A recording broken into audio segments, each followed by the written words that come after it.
Striking Russian turf with Western weapons, necessity and consequences explained. Useful idiots, how Russian propaganda under the disguise of art ends up on internationally renowned cinema festivals. And General UN Assembly, what does Ukraine need and how to achieve it, explained in our interview with Ukrainian parliament member. Good afternoon, these topics in more detail in our weekly episode with what's his name? Oh, yes, me, Henry Keane, and our wonderful UATV English team doing our best to bring the hard truth in easy terms for the whole free world directly from Ukraine. At the UN General Assembly, next week already, Ukraine's President Zelensky will present his plan for victory to world leaders. Me and Zelensky both think that being allowed to shoot British-made Storm Shadows missiles into Russian territory means victory for Ukraine. Well, Keir Starmer agrees, Joe Biden does not, and Zelensky is like, well, let us try and see what happens. Western politicians and Western media seems to, playing the same old game here, hide and seek, with one significant amendment to classic version's rules, though the former always hides in one place and the same place where the latter never looks into. In reality, it looks like that. Some world-renowned Western media outlet moves a brow up like this and is asking, is Biden right to be worried, or is this all part of a wider plan by the president to bring us closer to some kind of peace? And answer never follows until it's too late. And then media is like, oh, we thought there's a plan. And the politician is like, oh, I never said there is none. It was planned that things will go where we want them to go, and that is west. But things all of a sudden all went south. And media is like, well, whose plan was it? And politician is like, it's a secret and you don't know him, and he's fired anyway. And so this dialogue goes like that for some time until everyone just forgets what was it all about in the first place. Well, this strategy might really work in times of peace, but not war, where all the hesitation of the West is clearly taken as a weakness of the usurped Soviet dictator in the Kremlin, and seeing no action from the West, he in turn acts accordingly, as all the dictators were ever doing, that is, killing more people, annexing more land, Ukrainian people, this time Ukrainian land. So, in fact, what the West does with its hesitation and childish fears of escalation only producing more escalation. Well, to be honest, it is natural for all of us when we see obviously stupid things happening around us, we are asking ourselves, what if these stupid things are not that stupid after all?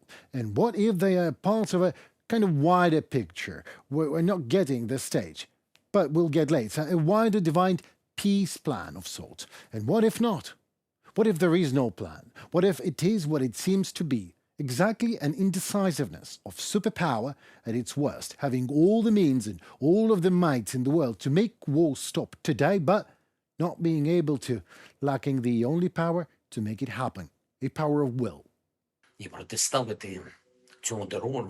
The only way to counter this terror is with a systematic solution, and this solution is long-range capabilities, enabling us to destroy Russian military aircraft at their bases. This is an obvious, sensible decision. We have already explained to our all partners why Ukraine truly needs sufficient long-range capabilities, and every such Russian strike, every instance of Russian terror proves that long-range capabilities are necessary and the range must be sufficient. We are expecting corresponding decisions, especially from the United States, the United Kingdom, France, Germany, Italy, everyone whose resolve can help save lives. Well, long-range political vision is crucial to allow long-range weapons to talk sense to the Russian Tsar. Being short-sighted and hesitating today means losing the ground, the war, the future, not only for Ukraine. For a superpower like the United States, weakness, like it shows these days, is an unaffordable luxury. And Putin will use this vulnerability, no doubt about that.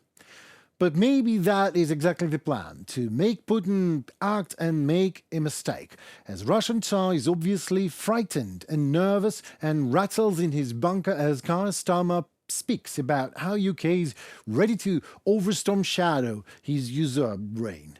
Well, then inform us in Ukraine about the plan, please, as there have been so many plans of peace for Ukraine recently around that if all accepted and implemented, there will be no Ukraine already, as almost any plan these days includes concessions of our lands and our freedom and our sovereignty to dictatorship, rather than our mutual victory over it.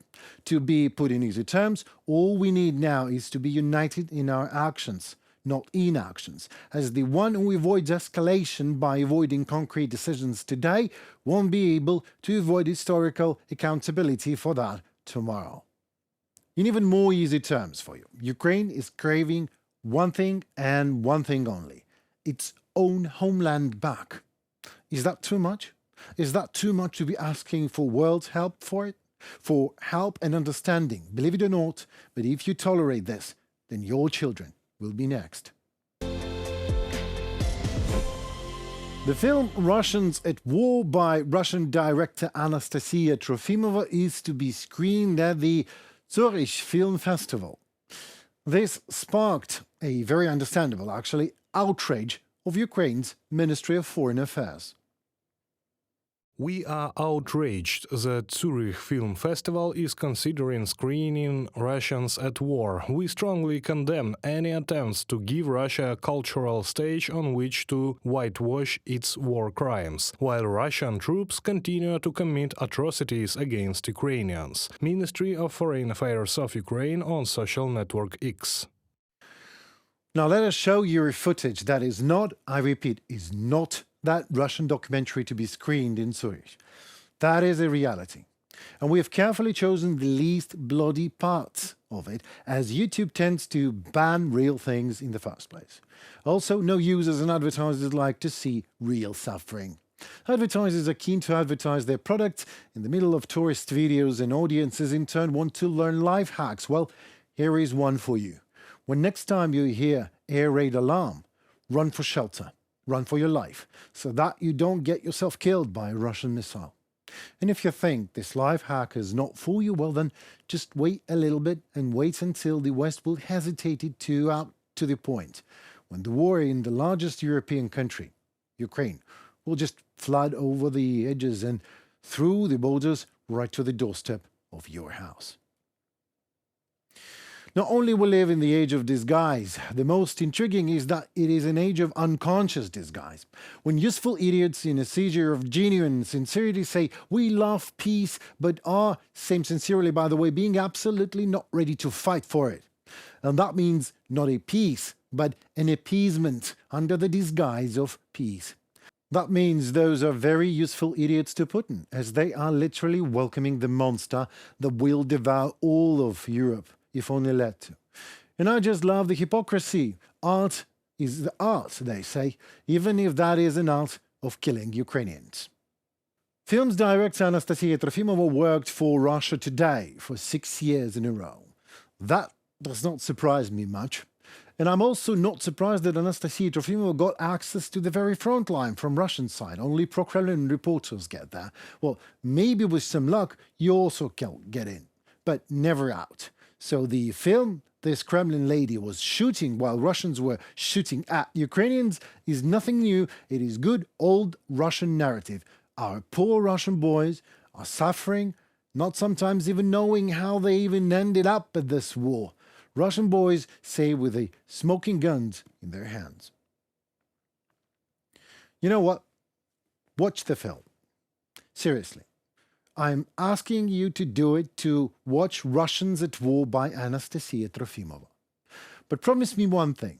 Whatever her characters are saying during the film, add in Ukraine to every line.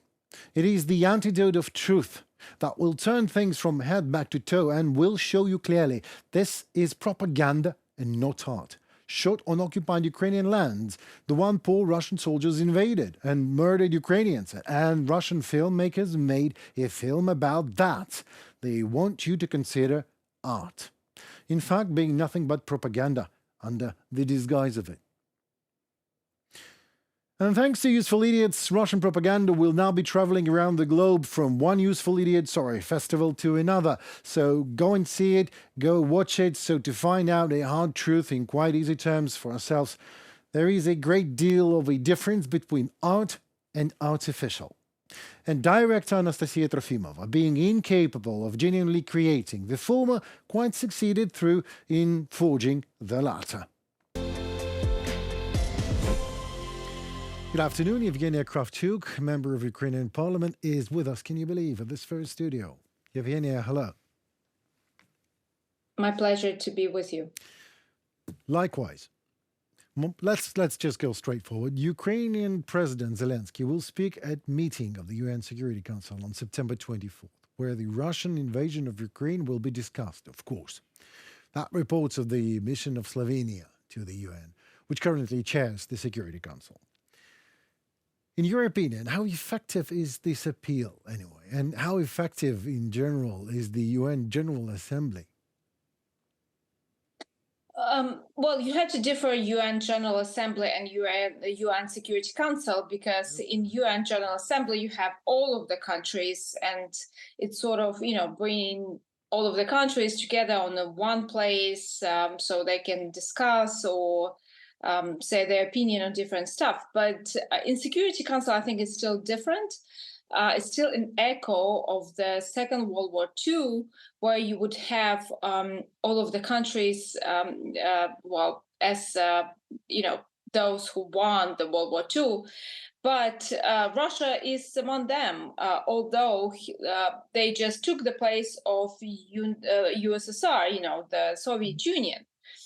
Which is not really a case when you apply for the membership of United Nations, because from the very beginning, for example, Ukraine was a member of United Nations as a part of the entity who made these United Nations come true. Of course, the Security Council is different, and it needs a reform, and we can talk more about it. But at the same time, the General Assembly, it's something that the whole world comes to one place and discuss.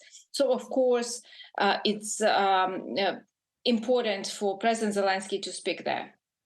Okay, I take that as an answer. But, I was present personally at the previous UN General Assembly in New York. I was watching Zelensky speaking, but I wasn't back then. But now, today, I keep my expectations low. What about you? You keep your expectations low about the other countries, or about the results and the actual. Have? I keep my expectations low about would be a response and the result. Actual, what would be the actions from the United Nations, and are they so united? I mean, I hear a lot of talking. Well, I would not expect many actions from the United Nations as the international organization, because we see that it doesn't have a mandate to do something. Yeah. And even more, the Security Council does have more mandate, but we see it's blocked by Russia as being the aggressor state. By the way, it's also other countries who are questioning why they are not present in the Security Council, though being, a huge power in the world. For example, India. They question why they are not in the Security Council. So it's something that we have to do a reform on it. Security Council, because General Assembly is obviously just a meeting point for all of the nations, all of the sovereign states that exist on the planet Earth. Right. So this is more like a tribute. I mean, all right, well, a place to speak and a place to talk about the problems. I take that. But so what Ukraine is craving from this assembly, what do we want as a country? What is it? So, we do not expect General Assembly to solve the war of aggression. Obviously, there are no tools to influence Russia in this point. Of course, we would like to have as much countries to be on our side. And it's not our side, it's just the side of international world order, and something that we have to stick to.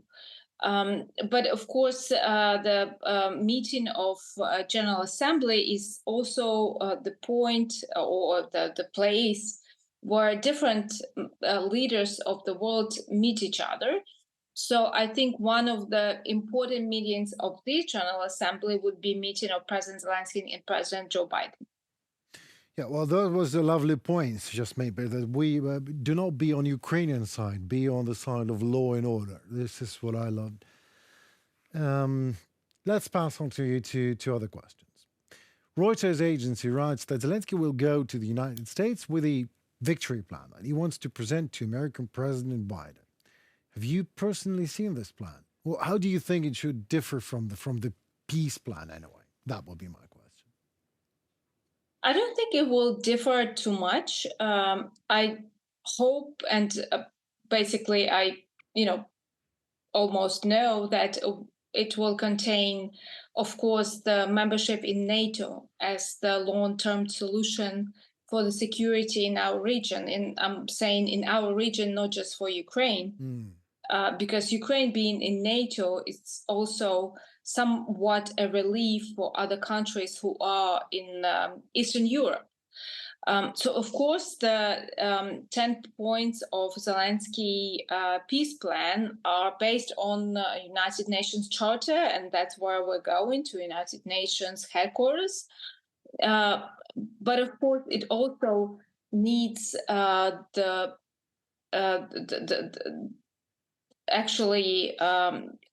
the political will to see Ukraine in NATO. Exactly. Well, I was trying to push you to this, and you said it finally exactly. I was sorry, I wasn't straightforward in my questions. We really need to have to, but there are leaders that have their political will, and they are saying it vocally and aloud that Ukraine needs to be in NATO. Do you think that we will hear this leaders speaking that way this time? Because last time I was there, I haven't heard them. No, it's a very difficult question. At the same time, NATO, of course, it's actually in Ukrainian constitution. So it's our way to NATO that is somewhat a legacy to all of the political parties, all of the parliaments that will come after us. So this is the way that Ukraine chose. But I see a lot of superstitious thoughts about Ukraine being in NATO. That it's once Ukraine enters NATO, the war 3 will come. And it's interesting to see how Russia did after 2022. So they said that we do not want NATO at our borders, but right after they invaded in full invasion to Ukraine, Finland and Sweden joined NATO, and Finland brings like 1,000 kilometers of NATO border right now to Russia. So I think it's it just some stereotypical things to say Indeed. that Ukraine should not be in NATO. Amen to that. Evgenia, thank you so very much again for your time. And again, as usual, it was a lovely conversation with you. Thank you for having me. Thank you. We talk soon. Thank you. Yevgenia Kravchuk was in our studio, a member of Ukrainian Parliament. Thank you so very much and stay tuned. Well, it looks like that was it for tonight and for the week. Thanks so much for being with us. Please like, share and comment. Your voice matters as it in turn helps Ukrainian voice to be heard worldwide. More to come already next week on UATV, bringing you hard truth in easy terms by my colleagues and usual directly from Ukraine. Stand with Ukraine and tune for more. Goodbye.